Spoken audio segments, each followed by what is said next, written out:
Намалена от 7600 на 6550. Теверун Fighter Supreme направо ще се изправи в косата. Това не е туртинетка за всеки. Това е туртинетка за хората с опит, за хората, които са карали мощни мотори и коли и за хората, които обичат силният и мощен адреналин. Това е туртинетка, която ще ви изстреля на друго ниво. Теверун Fighter Supreme е направена от много качествена алуминиева сплав и тежестта е само 45 кг. За тази туртинетка, за това, което предлага, това е един много лек модел. Ако обичате високите скорости и същевременно не може да си позволите да носите нещо тежко в стълбите, сега ще ви я дигна, за да придобиете представа, нали? Ето, виждате, не е като другите туртинетки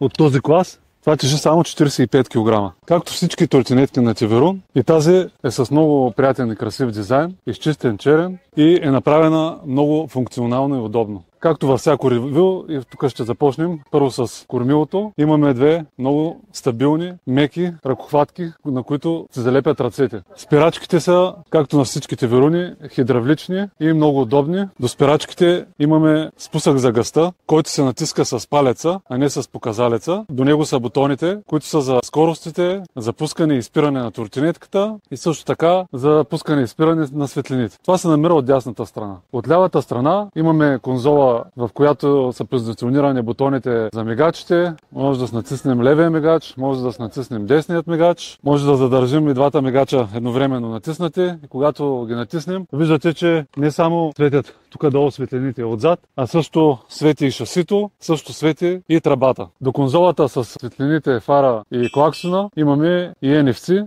с което NFC се осигуряваме нашата сигурност и заключваме туртинетката, когато оставим някъде. По средата се намира един много красив и ярък TFT дисплей, към който може да свалите приложение и да си наблюдавате цялата информация за туртинетката, също така да сменяте светлините и куп други неща. Съветвам ви, който има Теверун от ново поколение, да свали приложението и да го тества, но преди да прави апдейт, да се свърже с нас, защото това води рискове. Ако сте с някакъв стар апдейт, може да направите някакъв проблем. Пускаме се надолу, тази красива, мощна туртинетка и виждаме една много дебела и стабилна тръба, на която от двете страни има LED светлини вкарани, от ляво от дясната страна. Тези LED светлини, както казах, с приложението може да си ги сменете, да светят по различен цвят. Също така много интересно, като пуснете мигачите пак светят. И забавното нещо, което е за мен, като сложа да зареждам, почва зависимост от това колко сте заредили батерията, показва и тук върху тръбата. Примерно, ако сте заредили 50% до тук, 70 до тук и когато я заредите до 100%, цялата тръба светва долу-догоре и това означава, че сте заредили туртинетката. Виждаме маркучите са с много хубави брони, хидравличните спирачки са много здрави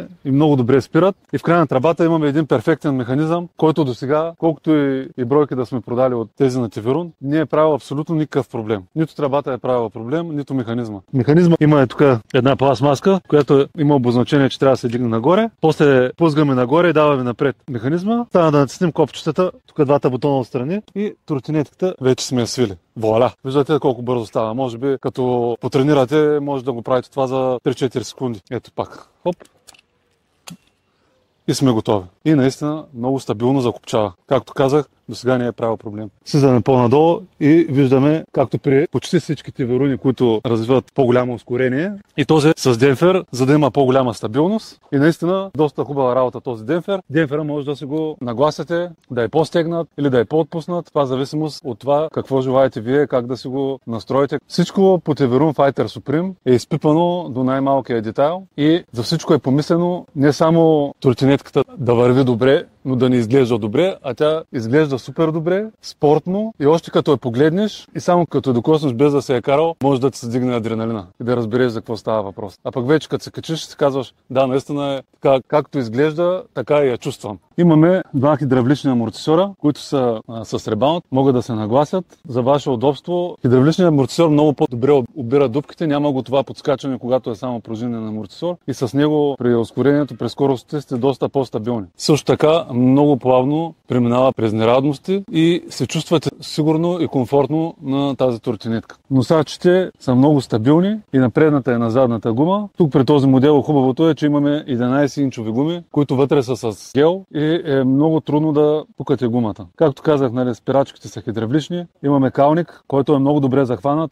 Дори и при най-големите неравности няма да имате никакво тропане, тези красиви извити планки, които е захванат. Калника се държи много стабилно и няма да имате никакви проблеми с него. Дека, място за стъпване, е наистина огромно. Може би е към 50 см и към 25 см широко. Отстрани на дека имаме LED светлини, както казах, с приложението може да се ги нагласите. Вътре в дека имаме 35 ампер-часова батерия на Samsung, с която може да изминете от 80 до 120 км. Но не забравяйте, това са с минимална скорост. Ако се пуснете с максималната скорост, както при колите, разстоянието ще стане доста по-малко. Имаме предни и задни светлини на дека. Много е красив и от двете страни също има букси за зареждане. Ако желаете, може да си купите второ зарядно, за да може времето за зареждане на тротинетката да ви стане наполовина. Много удобна задна стъпенка има на дека, за да може още повече да ви се удължи пространството за стъпване. А отгоре върху самия дек гумата прави много готино сцепление на вашите обувки и ни позволява дори при